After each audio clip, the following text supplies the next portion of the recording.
1. A lakeside childhood in Seattle.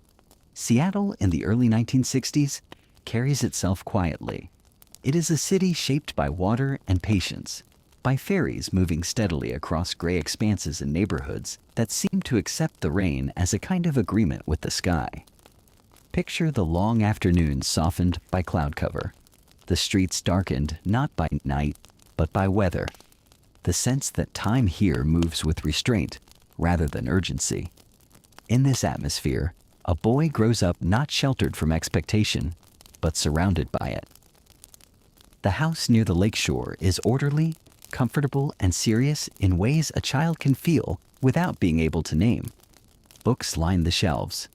Conversations at the dinner table are structured, deliberate. Questions are encouraged, but answers are expected to be defended. From early on, the boy senses that attention is earned, not given freely. Achievement is noticed. Precision is respected. Effort is assumed. His father embodies a particular kind of discipline. He speaks carefully, argues tightly, and believes deeply that rules exist to protect something important. Work is not just how one earns a living, it is how one demonstrates character. Promises are meant to be kept. Excuses are treated with skepticism. In this presence, the boy learns that being prepared is not optional, and that clarity is a form of strength. His mother moves through the world differently, but no less deliberately. She understands people, understands rooms, understands how influence flows beneath polite surfaces. Her days are filled with meetings and causes, with conversations that shape decisions quietly rather than loudly. From her, the boy absorbs the idea that impact is not always visible, that power often travels through relationships, and that confidence can be expressed with warmth rather than force. Between these two influences, something tightens and sharpens. The boy is not pushed cruelly, but he is guided firmly. He learns that praise arrives most reliably when he excels. High marks are acknowledged. Clever arguments are indulged.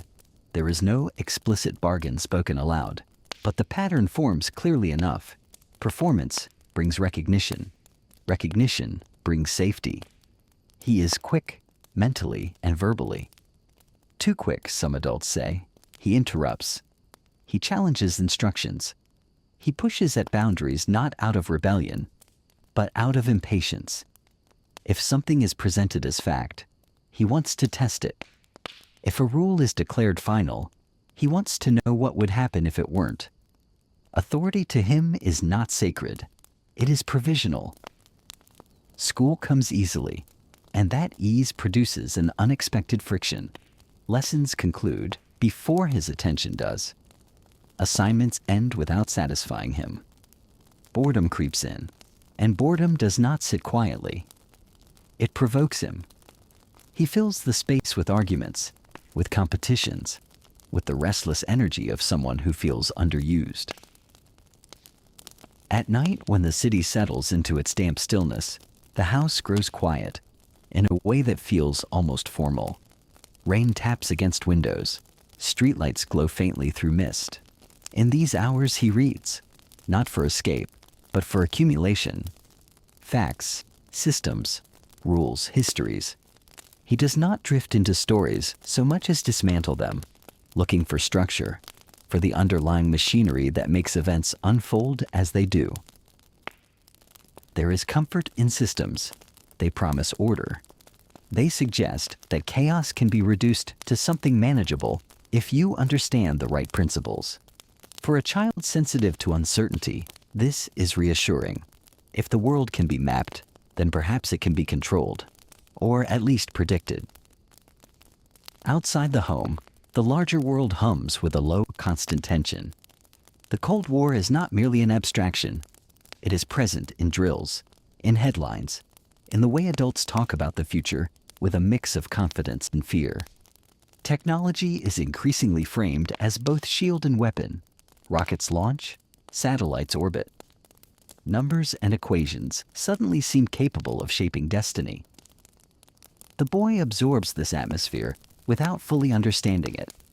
He does not yet think in terms of geopolitics or ideology.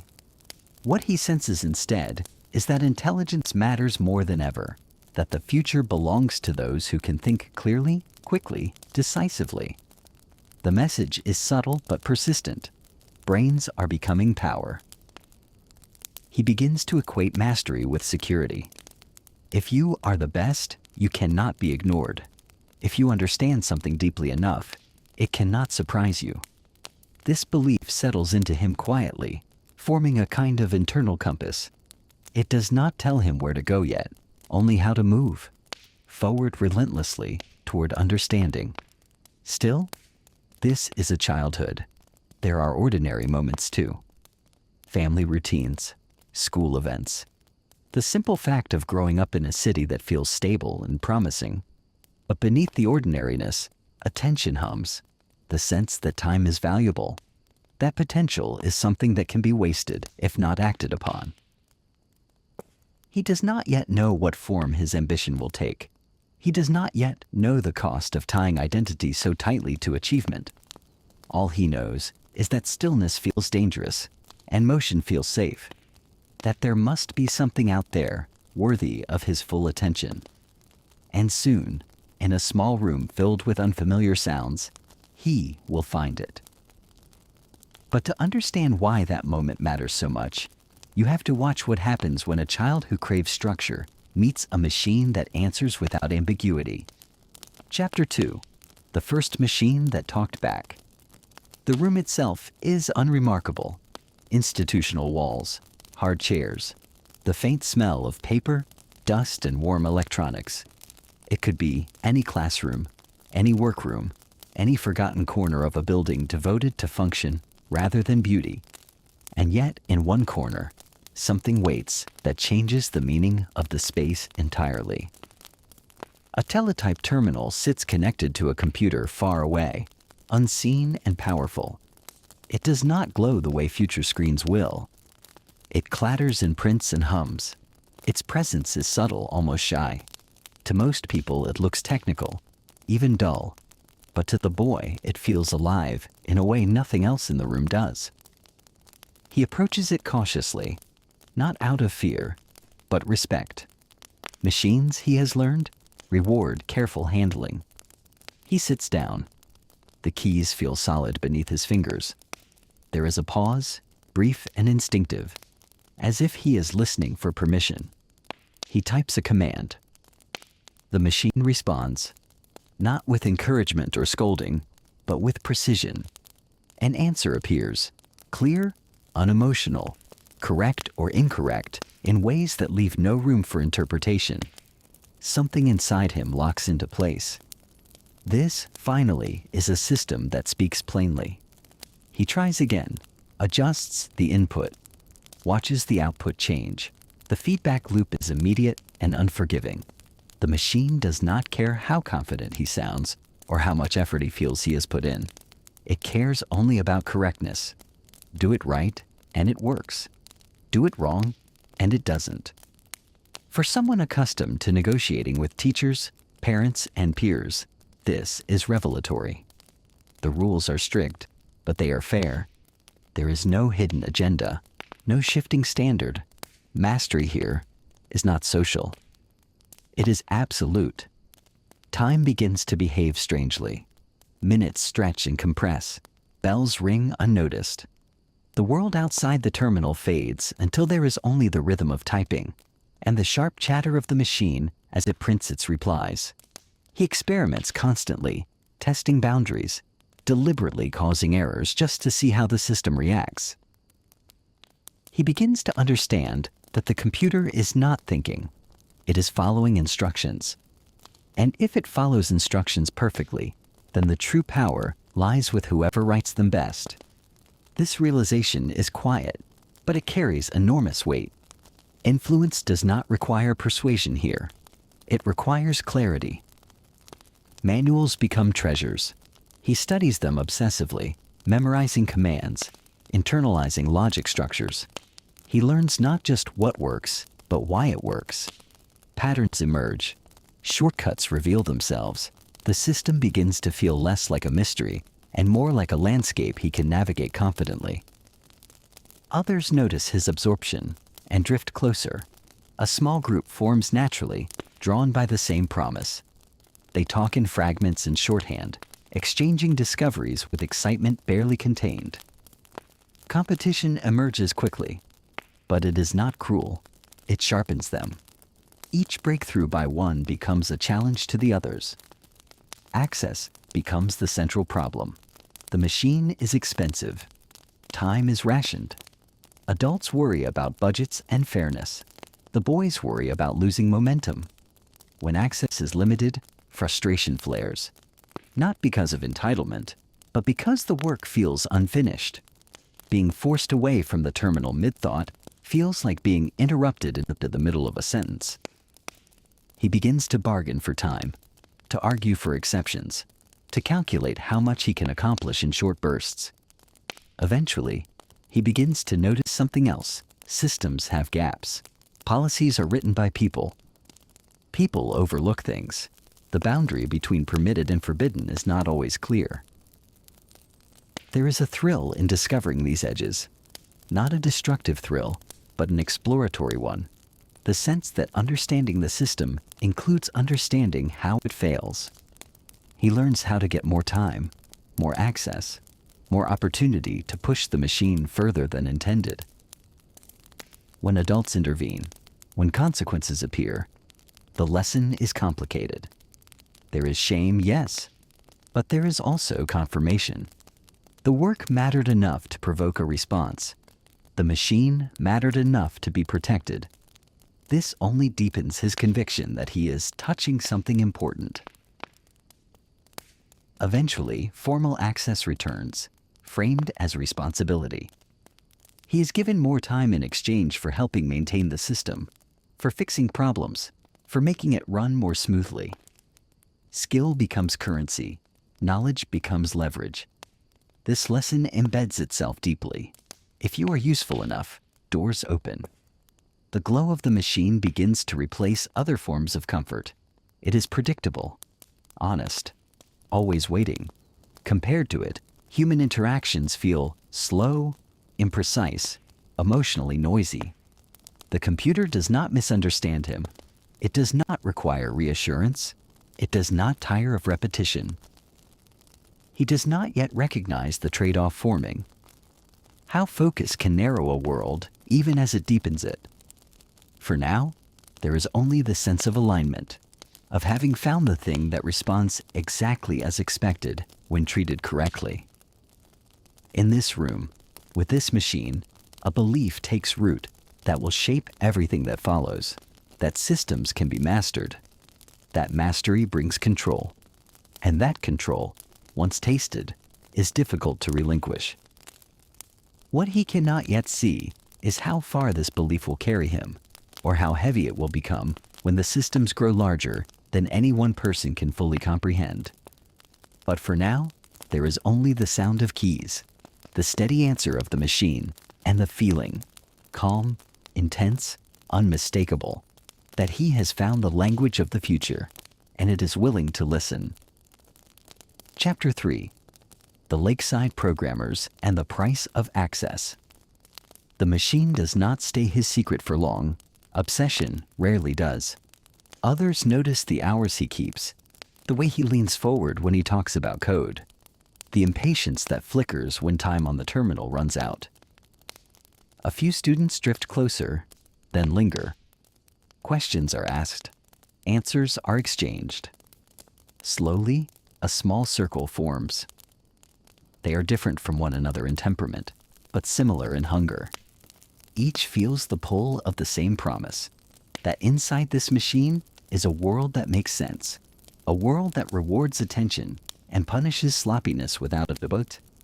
They begin spending more time together than apart, bound by shared curiosity and a growing sense that they are ahead of something most people haven't noticed yet. They start calling themselves programmers. At first it is half a joke, a borrowed title that feels slightly too big. But the word sticks. Naming something gives it weight. It turns an activity into an identity. They are no longer just students who like computers.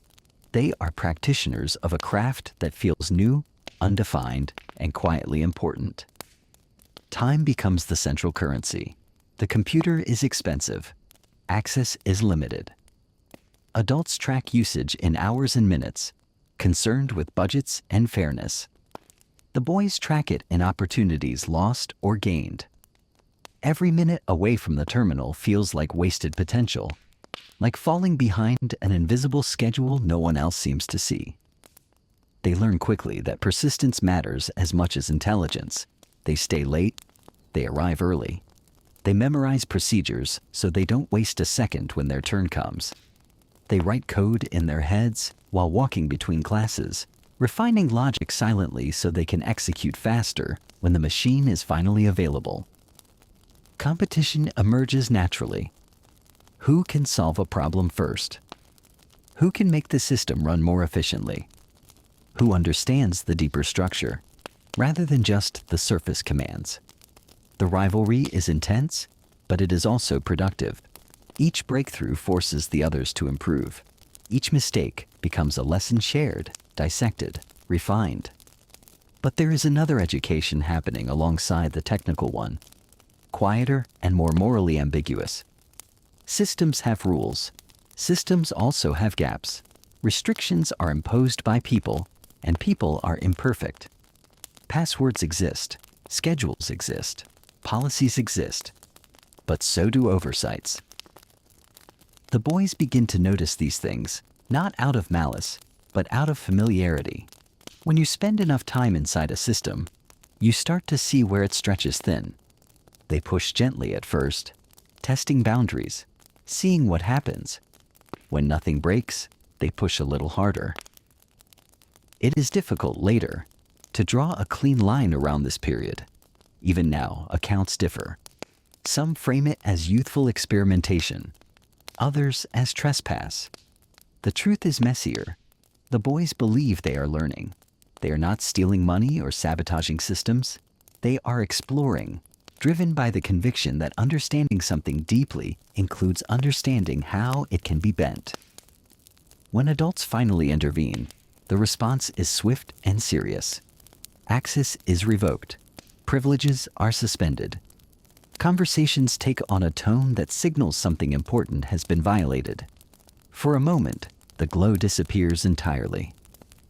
The loss feels physical, like being cut off mid-thought, like having a door slammed on a room you were still mapping. Shame mixes with frustration. There is fear here, too. Fear that the most important thing they have discovered has been taken away permanently. But something unexpected happens. Instead of dissolving the obsession, the restriction clarifies it. The boys do not drift away from computers. They search for another way in. And because they are already skilled, already knowledgeable, opportunity presents itself. A local company agrees to give them time on its computer system in exchange for help. Debugging, maintenance, real work, framed as responsibility rather than indulgence. The arrangement feels transactional, adult, skill for access, knowledge for permission. This lesson lands heavily. Ability has value. Understanding systems is not just intellectually satisfying, it is economically useful. Doors open when you can solve problems others cannot. Control does not always come from authority. Sometimes it comes from indispensability. For him, this realization settles into place alongside earlier beliefs about mastery and security. If you are good enough, you're tolerated. If you are useful enough, you are welcomed. Rules become more flexible when breaking them would mean losing something valuable. The group grows tighter through all of this. Shared nights, shared pressure, shared sense of being slightly apart from everyone else. Other interests fade quietly into the background. Sports, casual friendships, idle afternoons, all begin to feel inefficient. The world narrows, but it also sharpens. Their conversations grow technical, abstract, fast. Jokes revolve around code. Problems are puzzles to be attacked, not endured. Identity becomes intertwined with competence. There is joy here, though it rarely looks soft. The joy of understanding something deeply. Of being part of a small group that speaks a private language. Of feeling, however prematurely, that you are preparing for something significant. But every narrowing has a cost, even if it isn't immediately visible. Emotional range compresses. Patience for ambiguity diminishes. The habit of pushing systems until they yield begins to feel normal, even necessary. These patterns are not yet dangerous. Not yet. But they are formative. They teach him that progress often comes from pressure. That resistance is something to be overcome. That rules are provisional rather than sacred. What he does not yet understand is how these instincts will scale when the systems grow larger, when the stakes extend beyond a classroom or a local computer room. Before that happens, though, another threshold waits, a place filled with brilliant minds, ancient buildings, and expectations of its own, a place where being exceptional is no longer rare. To understand how obsession adapts when it enters that environment, you have to follow him east, to a campus where tradition and innovation sit uneasily side by side. Chapter 4: Harvard and the Lure of a Different Classroom. Harvard announces itself before it explains itself. The brick buildings, the manicured paths, the sense of history pressing gently but constantly on every conversation. For many students, it feels like arrival, the end of striving and the beginning of reward. For him, it feels more like a staging area. Intellectually, he belongs. The lectures are stimulating. The students around him are sharp, competitive, deeply prepared. This is not a room where brilliance stands out easily. It must prove itself repeatedly. That challenge is invigorating at first. But beneath the stimulation, a familiar restlessness resurfaces. Classes move at a pace designed for groups, not individuals. Curriculum unfolds according to institutional rhythm, not personal urgency. He absorbs the material quickly, sometimes impatiently, and then waits. Computers are present here too, more powerful and more numerous than anything he has encountered before. Late at night, labs glow softly. Terminals hum. The old rhythm returns. The sense of alignment he felt years earlier flickers back to life. He studies widely: mathematics, economics, law. Ideas interlock, frameworks form. He understands how systems of incentives shape behavior, how rules influence outcomes. But even as his intellectual toolkit expands, his attention keeps circling back to one central idea: software. Around him, rumors spread about machines leaving laboratories, about computers becoming personal, affordable, widespread, about a future in which ordinary people will interact with technology daily, not as specialists but as users. The idea feels obvious to him in a way it does not yet feel obvious to everyone else. If that future arrives, he thinks, it will need structure, interfaces, rules. Someone will have to decide how people interact with these machines. What is easy? What is hard? What is possible? What is hidden? Those decisions will matter more than the machines themselves. He begins working intensely with a friend on software for one of these early personal computers. The work is consuming. It stretches into nights and weekends, into spaces that coursework was meant to occupy. Each hour spent on assignments begins to feel misallocated, like an opportunity cost he can no longer justify. This is not a rejection of learning. It is a reprioritization. The classroom offers depth, but the project offers immediacy. One promises understanding. The other promises consequence. He stands at a familiar crossroads: structure versus momentum, safety versus speed. The institution offers prestige, protection, a clearly marked path forward. The other option offers uncertainty, risk, and the possibility of being very wrong very publicly. He analyzes the decision the way he analyzes everything else, not emotionally but systematically. What is the downside of leaving? What is the downside of staying? What does each choice enable, and what does it delay? The conclusion arrives quietly, almost anticlimactically. He does not need to finish this degree to keep learning. He does not need institutional permission to pursue this work. The opportunity outside the university feels time-sensitive, in a way Harvard does not. Leaving is not dramatic. There is no sense of rebellion, no speech about dissatisfaction. It feels more like stepping out of one current into another that is moving faster. The choice is framed not as abandonment, but as focus. Still, the gravity of it registers. Walking away from a place like this is not trivial. It is a signal, whether intended or not. A declaration that the work matters more than the credential. That the future he imagines cannot wait politely for the semester to end. He carries with him the habits formed long before Harvard: intensity, competitiveness, and almost physical need to master systems completely. What he does not carry is restraint. That will be learned later, through collision rather than contemplation.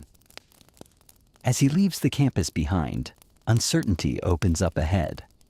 There is no syllabus now, no safety net, just a belief, quiet, stubborn, deeply held, that the most important classroom is no longer defined by walls or traditions. Somewhere far from Cambridge, in a city he barely knows, there is a small office and a narrow window of opportunity. A place where ideas will be tested, not by grades, but by survival. To understand what happens when preparation meets that kind of pressure, you have to follow him into the desert, where ambition will finally have room to stretch, and no one will tell him when to stop. Chapter 5. Albuquerque and the Small Company. That bet everything. The plane lands and the air feels unfamiliar immediately. Thinner, drier, less forgiving. In Albuquerque, the sky stretches wide and pale, the light sharper than the soft gray Seattle taught you to expect. The city looks like it was built with space to spare, roads pulling outward toward a horizon that seems uninterested in human plans. In a place like this, you can feel small, or you can feel unbounded. For him, it is the second. The office is not the kind of place that announces history. It is plain, functional, almost temporary. A few rooms, a few desks, machines that hum steadily, as if they are the only living creatures there. The carpet is worn. The air carries the faint scent of warm plastic and stale coffee. Nothing about it suggests inevitability. Yet the people inside behave as if time is already running out. He is young enough that strangers still register his age before his intensity. But the intensity arrives quickly. He speaks fast. He listens sharply. He asks questions that feel less like conversation and more like inspection. There is no hesitation in him. The choice has been made. The degree has been left behind. The bridge has been crossed. Now everything must justify itself through results. The company, still small enough to feel like a fragile experiment, operates on a simple agreement. Work until it's done, then work again. Days blur into nights, and nights blur into mornings. The boundaries between living and building erode. Code becomes both product and proof. Every line typed is a wager that the future will want what they are making. Software, at this moment in history, is still treated by many as an accessory. Hardware gets the attention. Machines are physical, expensive, impressive. Software is often considered secondary, something that arrives bundled, something people don't talk about at dinner. But he sees it differently. He sees software as the invisible rulebook, not the machine itself, but the way the machine behaves. Not the engine, but the instructions that decide where the engine can go. This belief shapes everything. It makes him uncompromising about quality and about control. He does not want to be a contractor who writes code on demand and hands it over. He wants to build something foundational, something that sits beneath other things, something that becomes necessary. The early work is exhausting and meticulous. There are deadlines that feel brutal, not because someone is imposing them cruelly, but because the market is moving and the window is narrow. The personal computer industry is still forming. Standards are not yet set. Winners have not yet been crowned. That means everything is possible, and nothing is guaranteed. In the evenings, when the heat releases its grip and the desert cools, there is a stillness outside that feels almost unreal. The sky darkens into something vast, and the stars appear with a clarity cities usually steal. Inside the office, fluorescent lights remain harsh and constant. The contrast is stark. Outside, quiet, slow, ancient. Inside, frantic, new, and fragile so. He pushes hard. He pushes himself first, and others second. He expects the same commitment he demands from his own mind. His standards are not polite. They are strict, specific, sometimes unforgiving. He believes pressure reveals competence. He believes comfort breeds mistakes. In this environment, he does not soften. People later describe this period with mixed emotions: admiration for the work ethic, frustration at the intensity, a sense that being near him was both exhilarating and exhausting. He is not trying to be liked. He is trying to build something that works. And yet, beneath the hardness, there is a kind of faith, a belief that what they are doing matters, that the future will not be written only by those who manufacture chips and circuit boards, but by those who decide how humans and machines will interact. He sees the coming spread of computers not as a trend, but as a transformation, and he wants his company's code to be the quiet language that makes that transformation usable. Money remains tight. Deals matter. Reputation matters. The young company cannot afford to be late, cannot afford to be wrong, cannot afford to be ignored. Every interaction becomes strategic. Every opportunity is evaluated not only for revenue, but for position. Position is the key word. He is not just selling software. He is trying to place a foothold in a landscape that has not yet fully appeared. A foothold that will become, if he is right, a foundation. Out here, far from Harvard's traditions and Seattle's reign, he begins to develop the instincts of a strategist. He watches how companies negotiate, how hardware manufacturers think, how distribution works. He notices that the most important battles are often not fought over who has the best product, but over who becomes the default. To become the default is to become invisible, and to become invisible is to become difficult to replace. He does not say this out loud as a philosophy. He lives it, day after day, line after line, deal after deal. He is building not just software, but inevitability. What he doesn't yet know is how close he is to a moment that will amplify all of these instincts at once. A moment when a larger company's decision, made for its own reasons, will create an opening wide enough to change everything. To understand the scale of what happens next, you have to watch as the young company steps into a negotiation that looks ordinary on paper, but will reshape the entire personal computer era. Chapter 6: The Deal That Changed the Personal Computer. History often turns on what looked at the time like a practical question. A company needs something. Another company offers it. Contracts are signed. Machines ship. The world moves on. But sometimes, inside the fine print, the future quietly rearranges itself. In the late 1970s and early 1980s, a giant of American industry is preparing to enter the personal computer market in a serious way.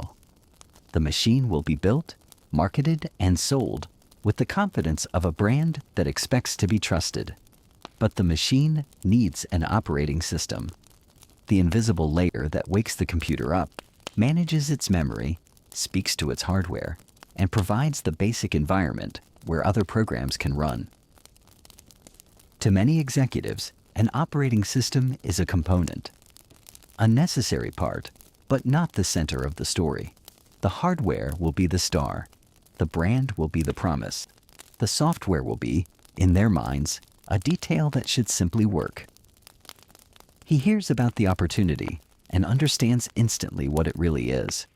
Not just a sale, not just revenue, but a chance to define the rules of an expanding world. He is not the only one who understands software, but he is unusually clear about leverage, about what it means to sit between the user and the machine. If the operating system becomes standard, then every program, every business workflow, every daily habit built on top of it will have to adapt to its logic. The operating system becomes a kind of silent governor, shaping what is easy and what is difficult, what is normal and what is strange. He moves quickly. He listens closely. He signals confidence. He frames his company as a reliable partner, capable of delivering what is needed on time. There is risk here, because certainty is easier to project than to guarantee.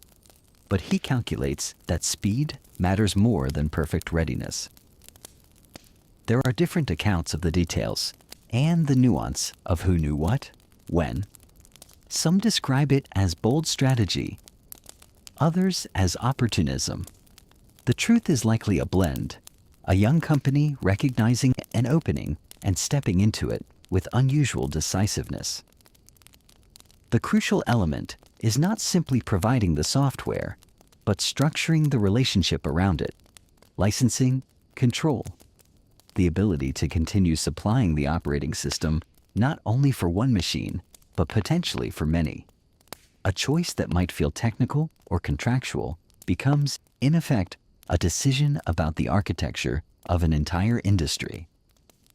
This is the moment when he commits fully to an idea he has been orbiting for years, that the real power is not in building one computer, but in supplying the software that many computers will rely on. Hardware manufacturers will compete with each other, innovating and undercutting and evolving. But if they all run the same operating system, then the company that provides it sits at the center, quietly collecting influence as the market expands. The personal computer begins to spread. Offices adopt them. Businesses reorganize around them. Schools bring them into classrooms. Homes make space for them in spare rooms and on kitchen tables.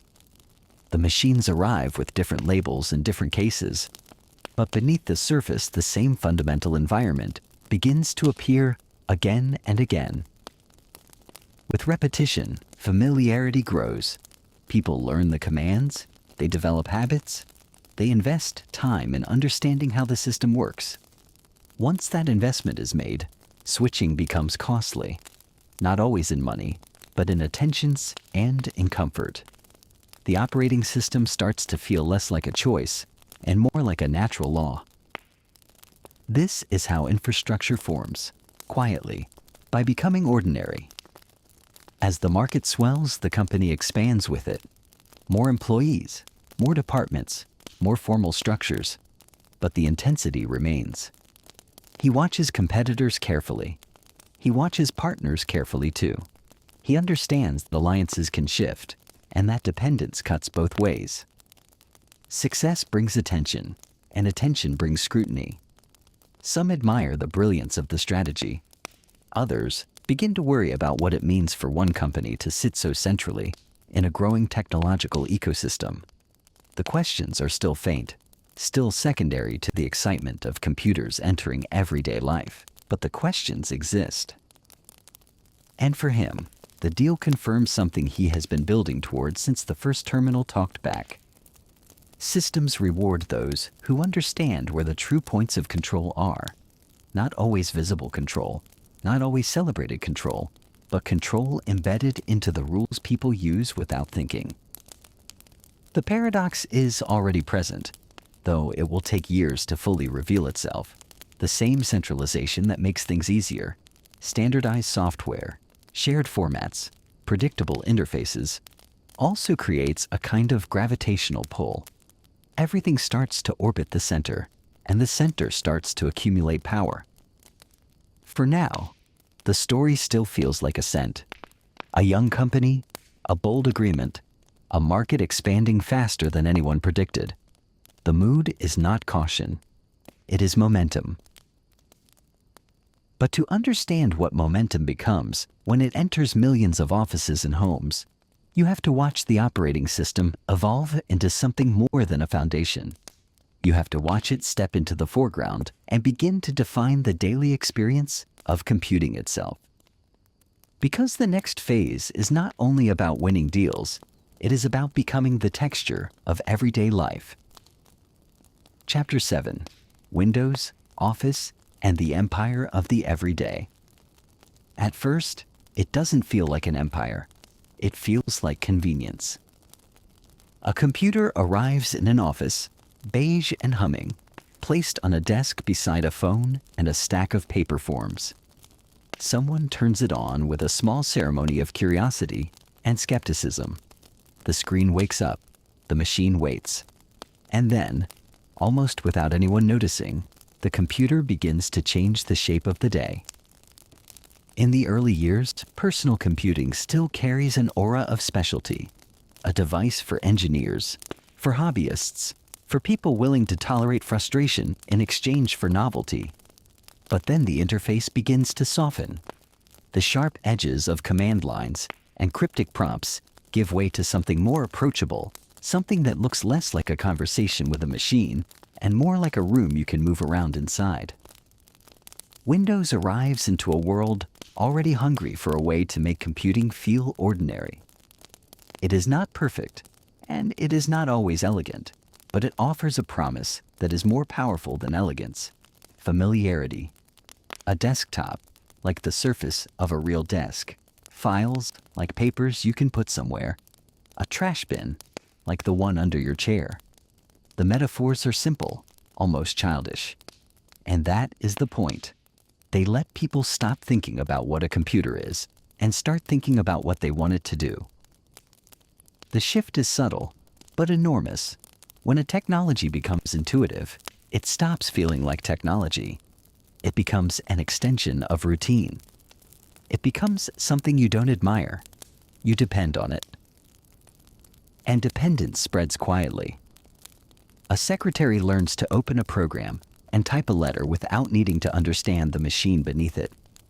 A manager learns to move text around, copy and paste, adjust margins, make something look official with a few clicks.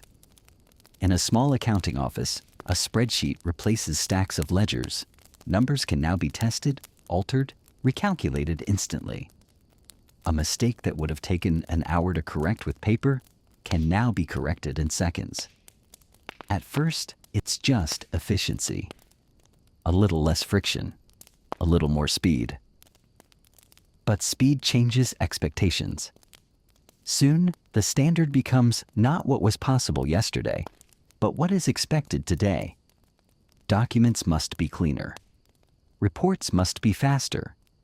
Presentations must be polished. Communication must be immediate. The computer is no longer a tool for special tasks. It becomes the table where work itself happens. This is where the empire forms, not through force, but through habit. Office takes hold in the same way, not as one single program, but as a suite of small rooms inside the same house. A place to write, a place to calculate, a place to assemble slides, a place to manage communication. Each part is designed to be useful. Together, they become difficult to leave.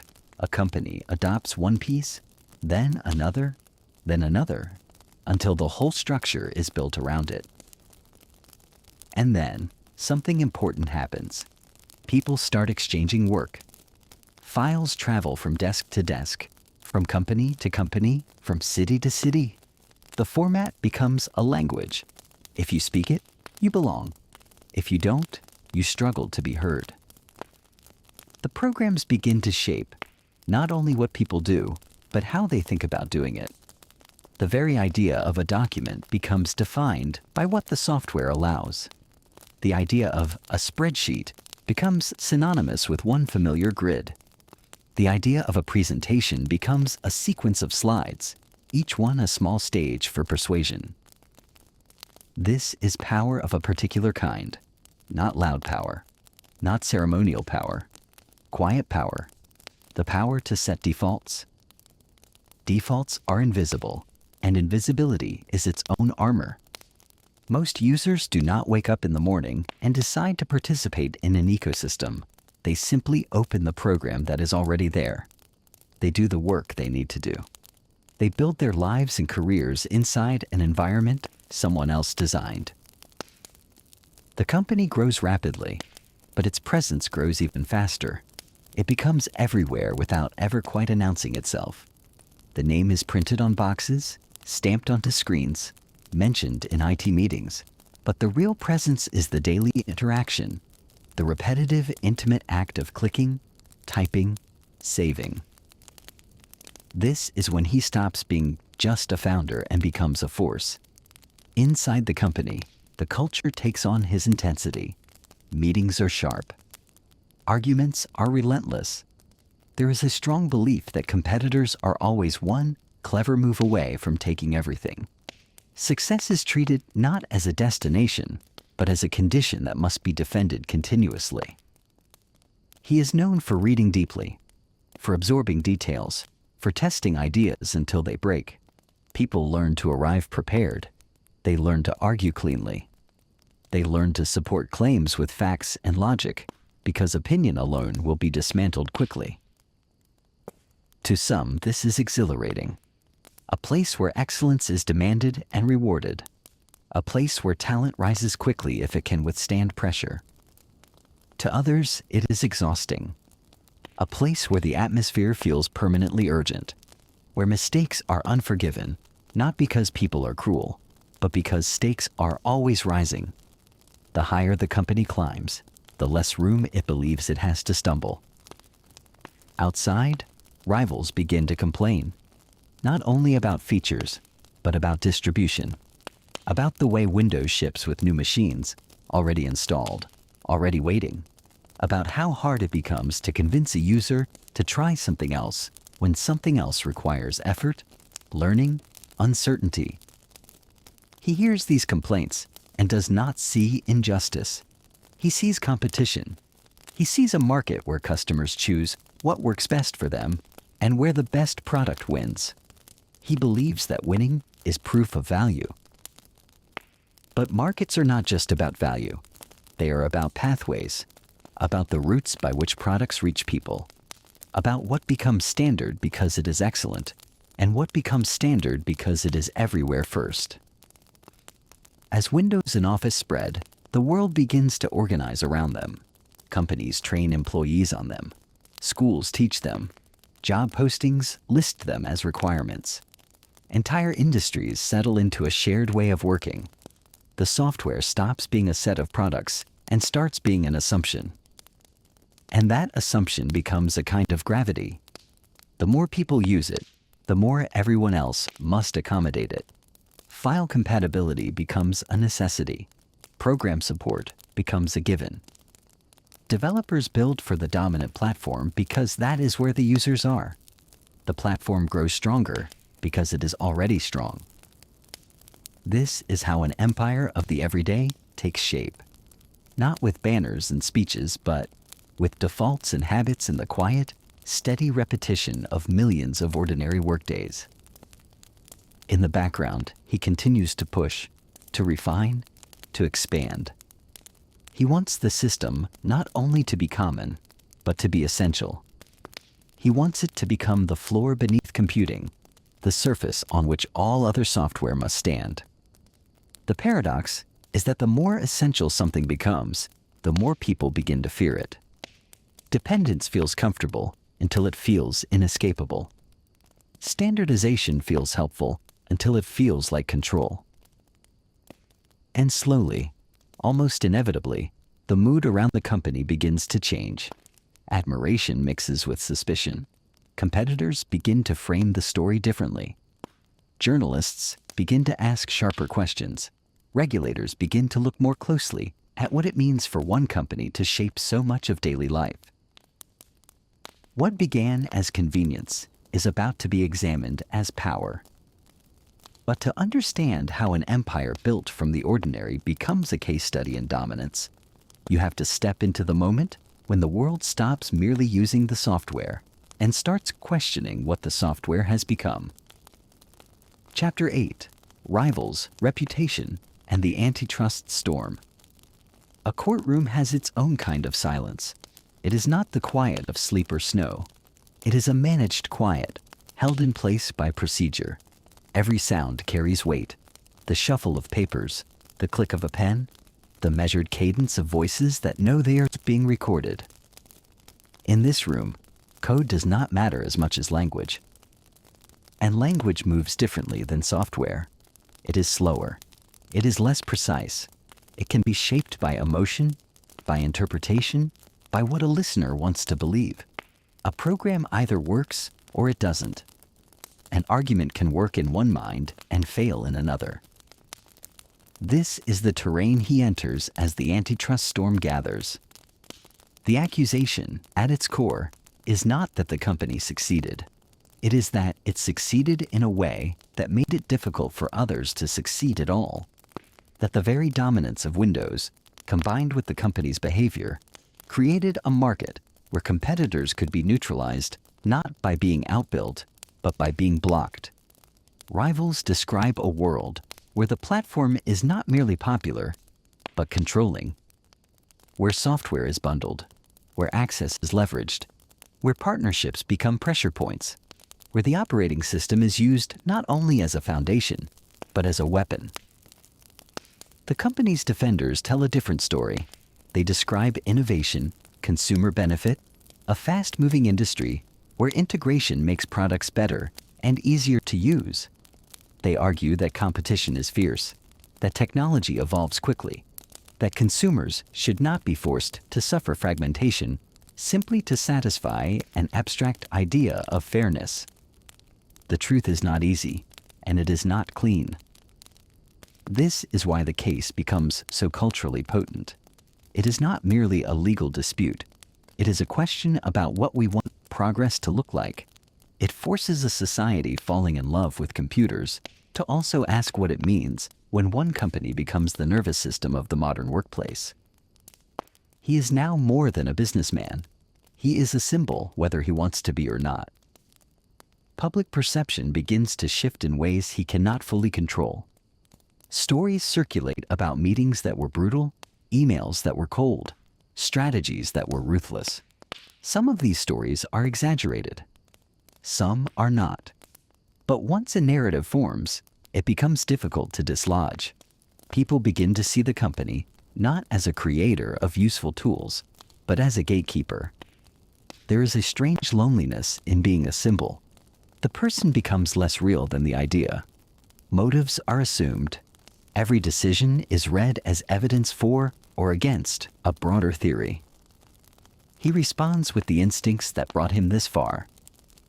Analyze, rebut, correct. He believes in facts and logic. He believes in winning arguments through preparation and clarity. In meetings, he has always relied on the strength of his reasoning to reshape the room. But the courtroom is not his meeting room. The public is not his engineering team. And the story, once unleashed, does not behave like a system he can debug. In the background, the world of technology continues moving. The internet grows. Browsers become gateways to a new kind of computing, one that threatens the idea that the operating system is the central stage. Suddenly, control of the desktop might matter less than control of the web. This is the irony. While regulators look backward, trying to understand power already accumulated, the industry is already leaning into the next transformation. The company, as it has always done, tries to adapt quickly. It integrates new features. It bundles new tools. It tries to make itself the default path into the internet as well. Critics see this as proof of the accusation, the same reflex of absorption, the same desire to make alternatives irrelevant by making the platform all-encompassing.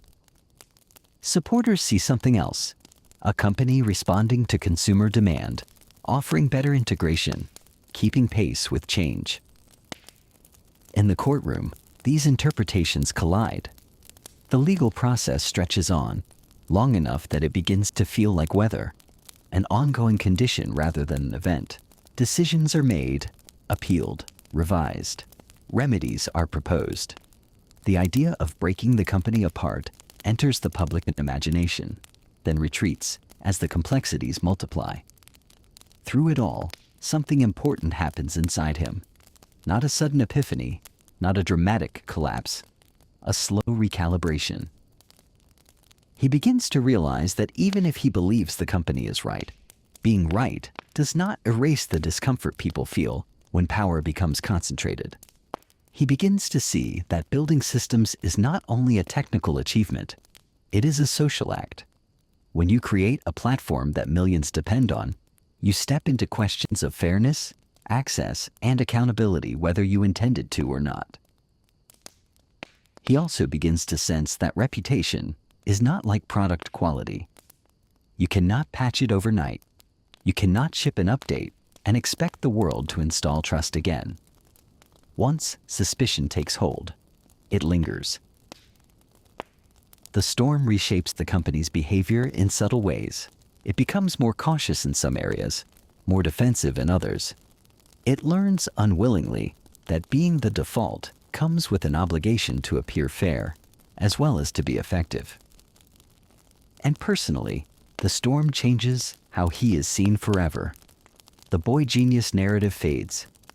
In its place emerges a more complicated figure.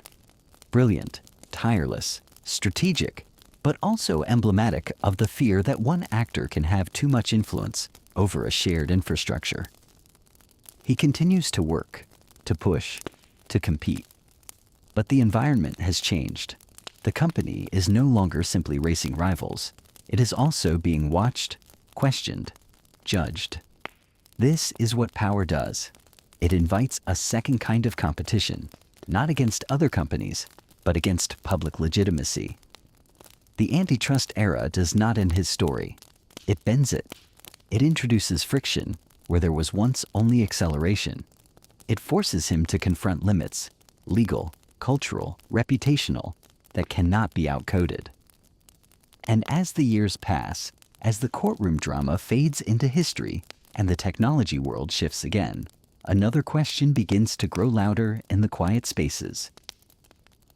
If he has spent so long building systems that shape how people work and live, what does he owe to the world beyond the marketplace? But to understand how that question pulls him away from the center of the machine he built, you have to watch what happens when a life defined by relentless control begins, slowly, to let go. Chapter 9, The Handover and the Long Look Out the Window. It doesn't happen the way people imagine endings happen. There is no single door closing, no clear final sentence. Instead, the change arrives in increments, almost politely, as if the world is trying not to startle him. A meeting he would have led is led by someone else. A decision that once would have waited for his voice is made without it. The machinery keeps turning, and for the first time in a long time, he feels what it is like to stand slightly to the side of something he built. For decades, his life has been arranged around urgency. The day begins already behind schedule. The mind stays turned on long after the room goes dark. The calendar is not simply a list of appointments, but a terrain to be conquered. Even rest is treated as a tactical pause. Momentum has been his companion and his shelter, the thing that keeps doubts from settling long enough to speak. Now the air shifts. In the beginning, stepping back feels uncomfortable, like taking your hands off a steering wheel on a road you know too well. He tells himself it is temporary, a redistribution of focus, a more efficient use of leadership. But something deeper is changing. Not the company's hunger, not the industry's speed, but his own relationship to control. There are practical reasons, of course. The world has changed around him. The company is no longer an experiment that could fail any day. It is a vast organism with thousands of minds and a momentum of its own. The technology landscape has become more complex, less centralized. full of new players and new architectures, and time, the one variable he has always tried to bend, begins to assert itself in quiet ways. Health introduces a different kind of discipline, not dramatic illness, not sudden collapse, but the steady reminder that the body is not a machine you can simply overclock forever. Family introduces its own pull, its own set of rooms and conversations, where victory looks like presence rather than dominance. The larger world, too, begins to demand attention in ways that are harder to answer with product releases and market strategy. So he shifts. He gives up the daily fight, at least in the way he once fought it. He hands off the role of CEO and later steps away from full-time work inside their company. This is the part people often describe as a retreat, but it isn't a retreat in the ordinary sense. It is a redirection of intensity. He does not become less driven. He becomes driven toward something else. Still, in the quiet that follows, he faces a strange emptiness. Not boredom exactly. Boredom implies a lack of interest. This is different. This is the feeling of a mind that has been trained to sprint being asked to walk.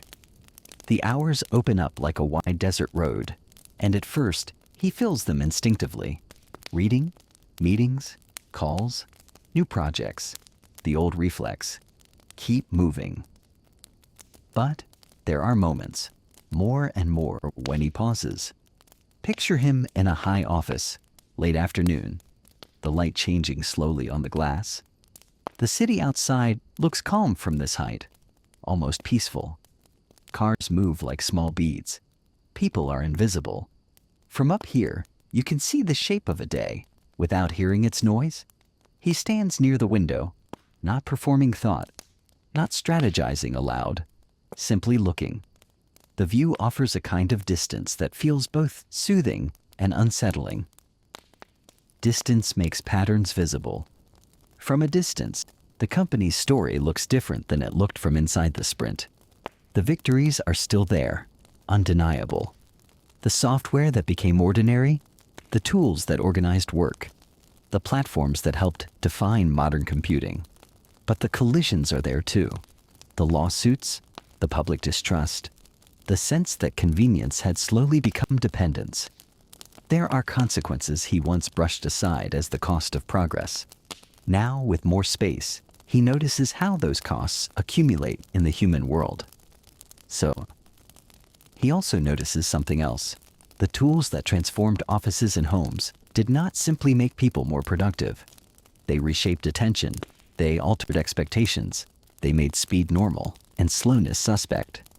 The very rhythm of modern work, the constant email, the rapid document exchange, the expectation of instant revision, was partly an outgrowth of the systems he helped build.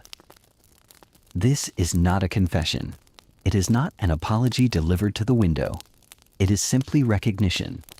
The way you might recognize that a river you diverted long ago has changed the shape of the land far downstream. Letting go of daily control introduces another kind of lesson. You cannot fully own what you create once it becomes part of everyone's routine. You can influence it, you can update it, but you cannot prevent it from being used in ways you did not intend or interpreted through lenses you did not choose. The world will build its own meanings around your work. As he watches the company continue under new leadership, he sees choices made that he would not have made. Some decisions feel too cautious. Others feel too eager to chase trends. Letting that happen is a test of ego. It requires a kind of humility that does not come naturally to someone who has spent his life believing that attention to detail is the difference between success and disaster. Yet the company adapts. It keeps evolving. The world keeps changing. And slowly, he begins to accept that the most durable creations are the ones that outgrow their creators. In this period, his reading deepens and widens, not just technical briefs and competitive analyses, but reports about health, education, development, inequality. He becomes interested in systems beyond software, systems made of people, policies, and resources, systems where the feedback loops are slower and the outcomes harder to measure. Set. The old engineer's mind remains. He still asks, where is the bottleneck? What is the leverage point? What can be changed that will change everything downstream? But the questions now point outward, toward problems that cannot be solved by product strategy alone. And in the quiet moments, near windows, the paradox of his life begins to sharpen. He spent decades turning complexity into something ordinary. He helped make computers feel natural to millions.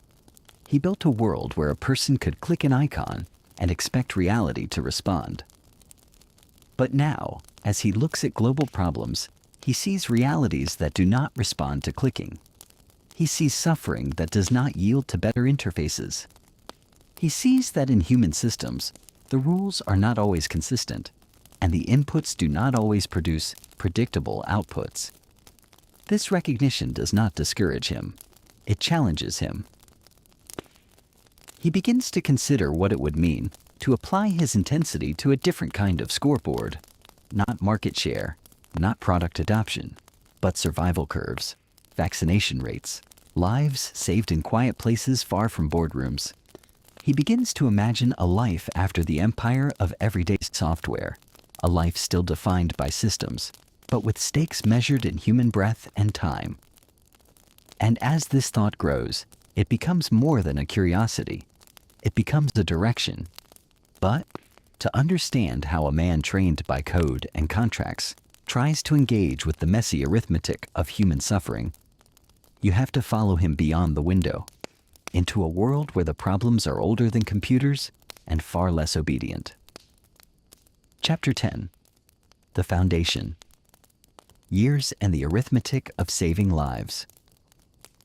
In the world he enters next, there are no clean dashboards, no simple metrics that tell you the system is healthy. The data exists, but it is incomplete, delayed, sometimes contested. The outcomes are complicated by politics, by culture, by trust. The variables are not just technical, they are human, and human variables do not behave like code. Yet the problems are stark enough to refuse romantic treatment. Children dying of preventable diseases, families living without basic sanitation, communities where education is fragile and opportunity thinner than air. These are not abstract tragedies. They are our patterns repeated at scale, with numbers large enough to become numb, unless you force yourself to see that every number is a person. He approaches this world with a combination of humility and impatience. Humility, because he knows expertise matters and he is new to these domains. Impatience, because he cannot accept that suffering should continue simply because it has always been there. The foundation becomes the vehicle for this new focus. It is not charity in the old sense of writing checks and hoping they land well. It is philanthropy shaped like engineering. Diagnose, test, iterate, measure. He wants to treat global health like a solvable system, not a permanent condition. He wants results that can be verified, scaled, repeated. This shift changes his relationship to money. Wealth is no longer a scorecard of personal achievement. It becomes a tool, a lever. In software, a good idea can scale because it can be copied at almost no cost. In public health, scaling is harder. Vaccines must be produced, stored, transported, delivered. Clinics must be staffed. Supply chains must hold. Governments must cooperate. Communities must trust. Trust, he learns quickly, is its own infrastructure. He begins by listening. Scientists, doctors, epidemiologists, development experts. He absorbs their language the way he once absorbed programming manuals, taking notes, asking precise questions, searching for the underlying structure. Disease is not just biology, it is environment. It is economics. It is education. It is the way a mother weighs a day's wages against a trip to a clinic. It is the way rumors can undermine decades of work. It is the way a cold chain fails quietly when electricity flickers.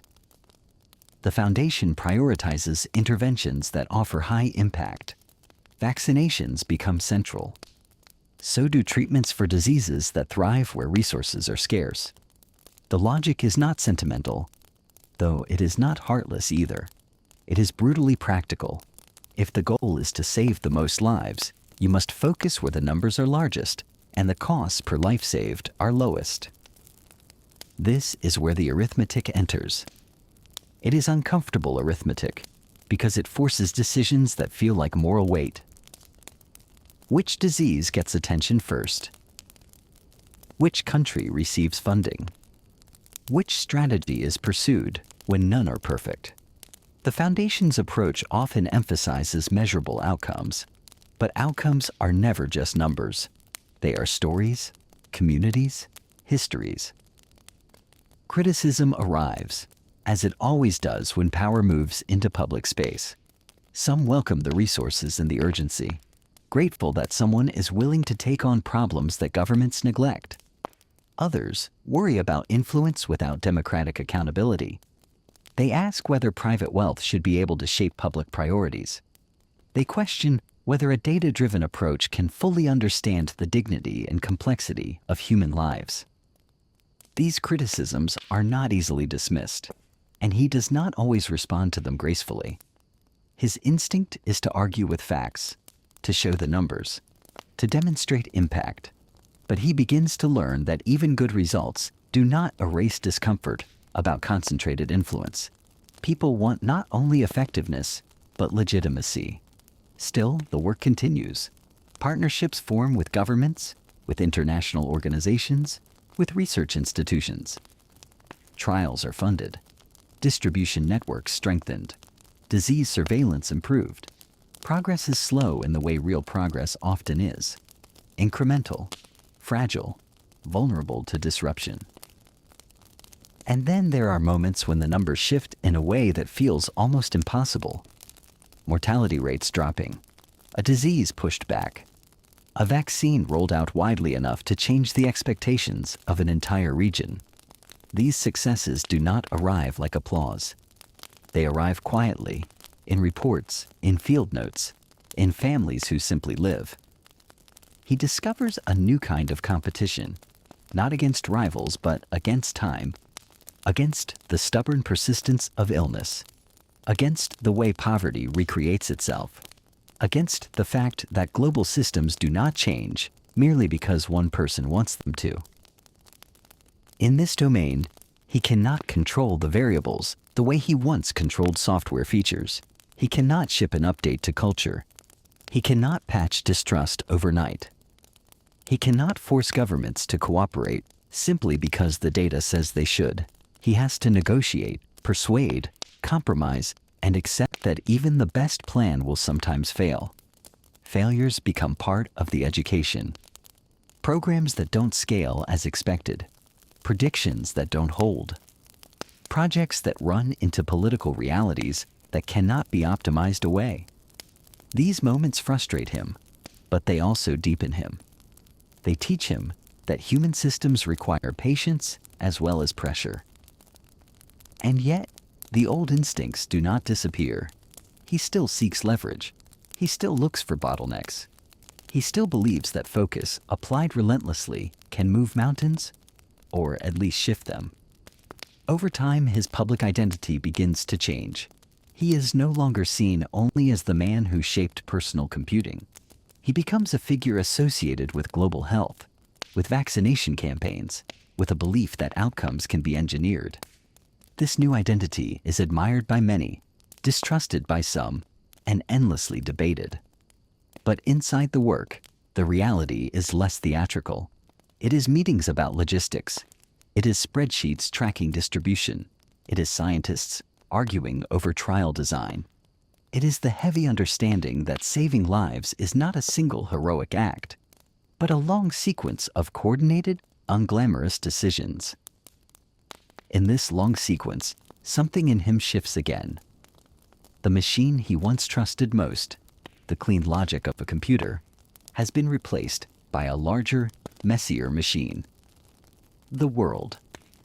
A machine made of hospitals and governments and families, of fear and hope, of weather and infrastructure, of culture and chance.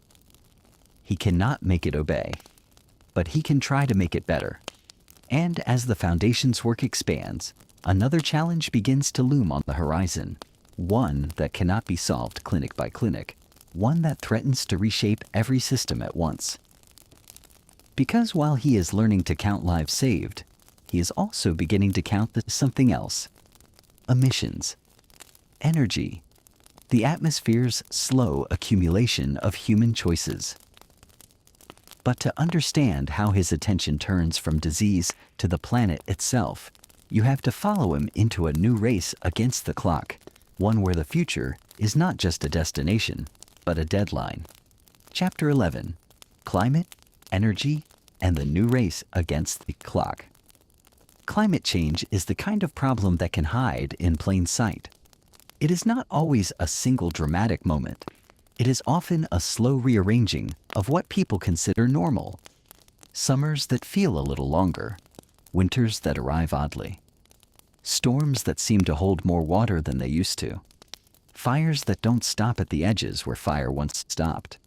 The world changes gradually until the change becomes unmistakable, and by then the timeline is already tight. He encounters the climate question the way he encounters most questions, by reading until the issue becomes detailed enough to stop being vague. He reads scientific summaries, technical reports, energy analyses. He looks at charts and tries to understand what is load-bearing and what is decorative. He learns, again, that the hardest truths are often simple. Carbon accumulates. The atmosphere does not reset each year. Emissions are not a temporary mess that the planet tidies up overnight. They build, they linger. They alter the physics of heat and weather in ways that do not negotiate with politics or intention. For a mind trained by computing, there is a particular kind of clarity in this. It is a system, a feedback loop, inputs and outcomes. But unlike software, the loop is slow enough that humans are tempted to deny it. The delay between cause and effect creates room for rationalization. It creates room for comfort. He does not seem interested in comfort. If the world must reduce emissions dramatically, he asks, then where do emissions actually come from? Not slogans, not headlines.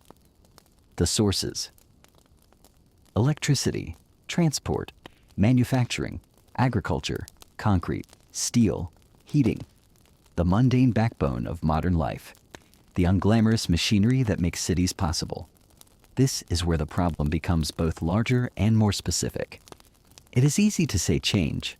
It is harder to say how you decarbonize cement, how you store energy when the wind stops, how you move freight across continents without burning fuel, how you keep hospitals running, how you make clean energy cheap enough that it wins even in places where money is scarce.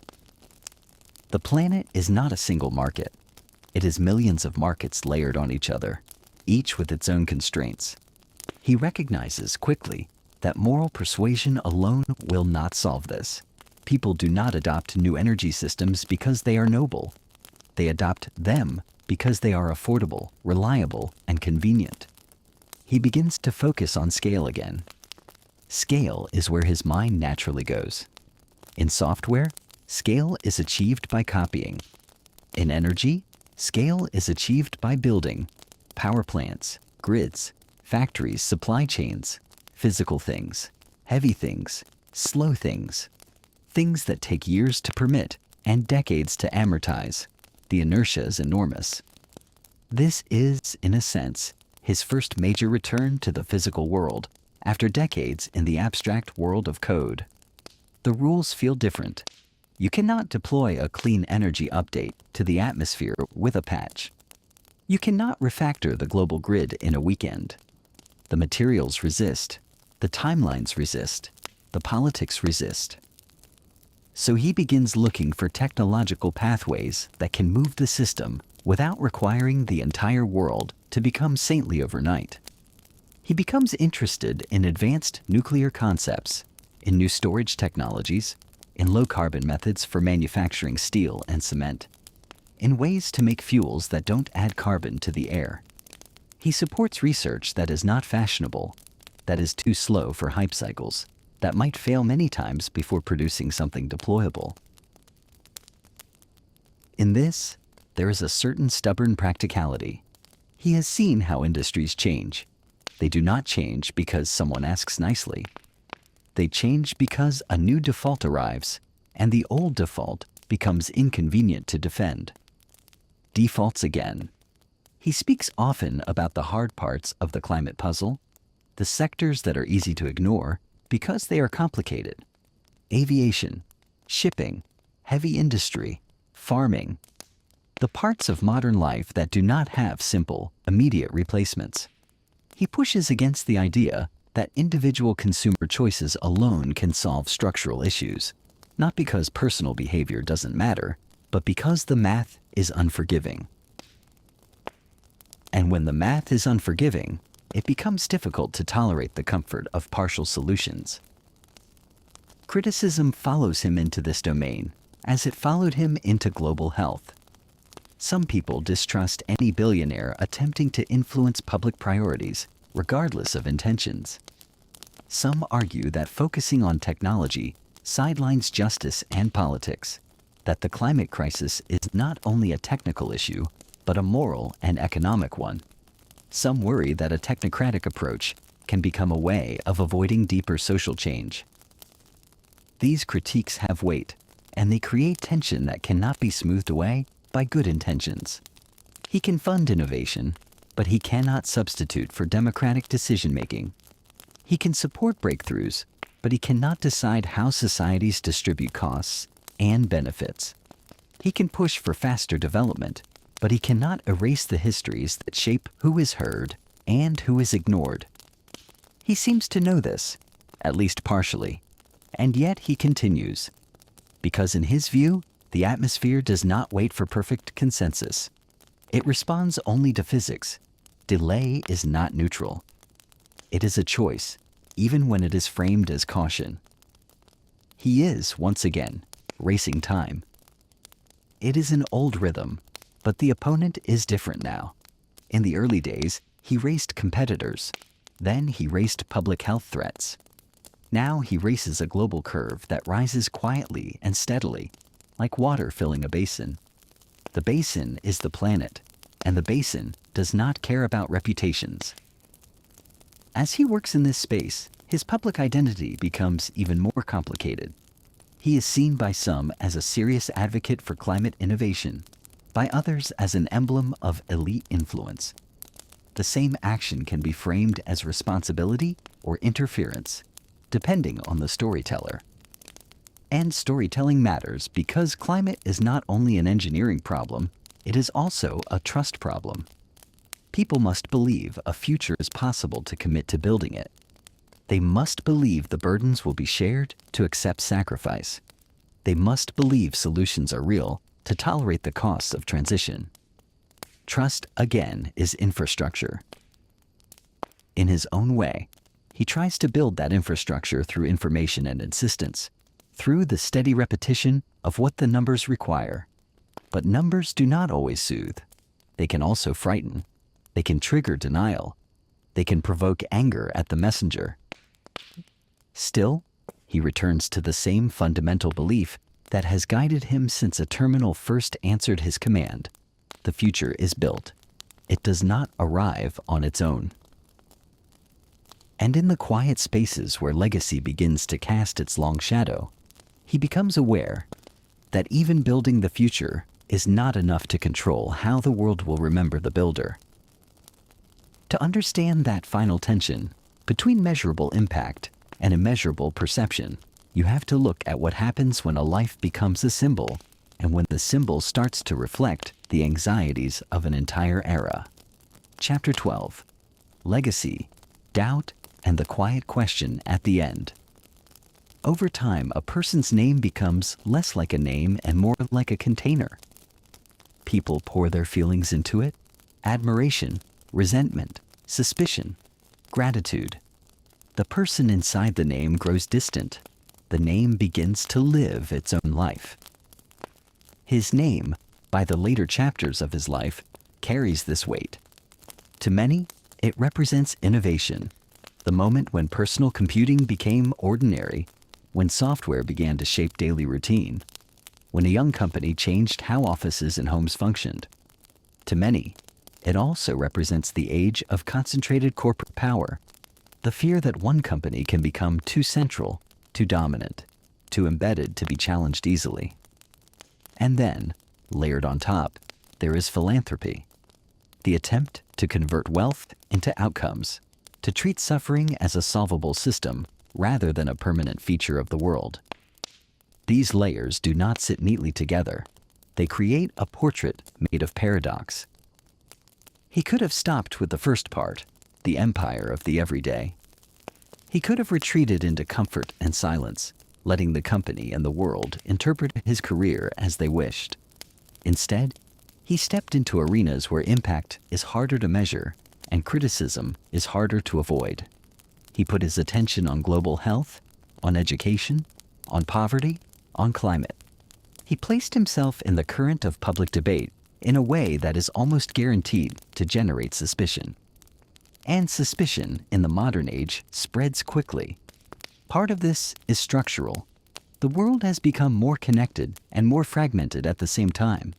Information moves instantly, but context is thin. Complex systems are harder for ordinary people to see clearly, and when systems become hard to see, people search for stories that feel clear. A villain story, a hero story, something with clean edges. Billionaires make easy characters in these stories. They have money that seems unreal. They have influence that feels unaccountable. They make choices that affect others. Even when their actions are beneficial, the scale can feel unsettling. It can provoke a question that has less to do with the individual and more to do with society itself. Should anyone have this much power? This question follows him, sometimes fairly, sometimes not. There are critiques that land with real force, concerns about how philanthropy can distort priorities, how it can privilege certain approaches, how it can create dependence or bypass local governance. Questions about whether data-driven strategies can undervalue dignity, culture, and autonomy. Fears that private influence, however well-intentioned, can sidestep democratic processes. These are serious issues, and they deserve seriousness.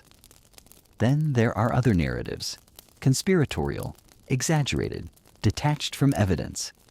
The modern world is full of invisible systems, supply chains, algorithms, networks, institutions. Invisible systems breed a certain kind of anxiety. People sense that something is shaping their lives, but they cannot see it clearly, so they look for faces to attach it to. A familiar name becomes a target. Complexity condenses into accusation. In this environment, being factual is not always enough. He has always believed in the power of explanation, in the idea that if you lay out the logic, people will follow. But human psychology does not always behave that way. Fear does not update like software. Anger does not accept patches. He learns late, a lesson that many builders learn eventually. You can design systems, but you cannot fully design the way people will feel about them. And still, he keeps working. There is something relentless about his attention, something that does not fade simply because he has aged or accumulated enough. He continues to read. He continues to engage. He continues to push for solutions that can scale. This persistence can be admired as dedication or criticized as obsession. Often it is both. In private, a different kind of accounting begins to matter too. Not only what he built, but what building required. The hours, the intensity, the single-mindedness, the relationships strained by focus, the narrowness that can accompany genius. A life lived largely inside systems, first computers, then corporations, then global projects. There is no simple moral to this. Human lives are not tidy. But there is a quiet question that emerges if you sit with the story long enough. Not a question about him alone, but about the era that produced him and the era that now interprets him. What does it mean to be effective at scale? In the 20th century, scale was often achieved through institutions, governments, corporations, universities. In the digital age, scale can also be achieved through platforms and wealth concentrated in individuals. A single decision can ripple outward. A single strategy can shape a market. A single fortune can fund a global intervention. This capability is both hopeful and unsettling. Hopeful, because it suggests rapid progress is possible. Unsettling, because it challenges the idea that societies choose their direction collectively. His life sits at the center of this tension. He is not only an inventor, not only a businessman, not only a philanthropist, he is a case study in how modern influence works, how it can be earned through building, amplified through markets, and redirected through wealth. And as the years pass, the story begins to slow. In the final movements, it returns to what was there at the beginning, a person and a system, a desire to understand, to control, to improve. The quiet intimacy of a mind leaning forward towards something that answers back. Picture again a room at night, a soft glow, the outside world quiet and distant, a machine waiting for instruction. In childhood, the machine was a terminal. In adulthood, it was an empire of software. Later, it became the vast, messy machine of global health and climate. Each time, he tried to write rules that would produce better outcomes. Each time, the world answered back in more than one voice.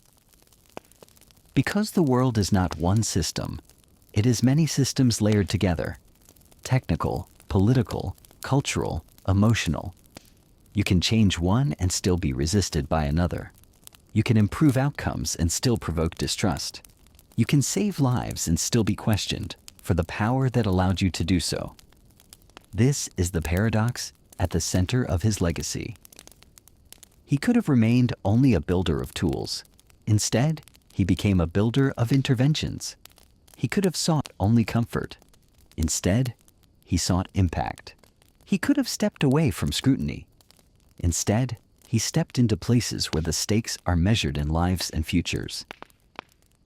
Whether history calls that responsibility or overreach may always depend on the storyteller. But if you listen closely, beyond the noise of opinion, you can hear something quieter in the arc of the story. A person repeatedly trying to make the world more legible, more solvable, more responsive to human intent. And perhaps in the end, that is what makes the story worth returning to as the night deepens. Not because it offers a simple lesson, but because it reveals something true about ambition and control. How a desire to master systems can create astonishing progress and also create new questions that progress cannot answer on its own. In the final quiet, the glow fades a little, the room grows still, and the question remains, soft but persistent, like rain on a window or wind over open desert. How much control should any one person have? And what do we do together with the systems we've allowed to become ordinary?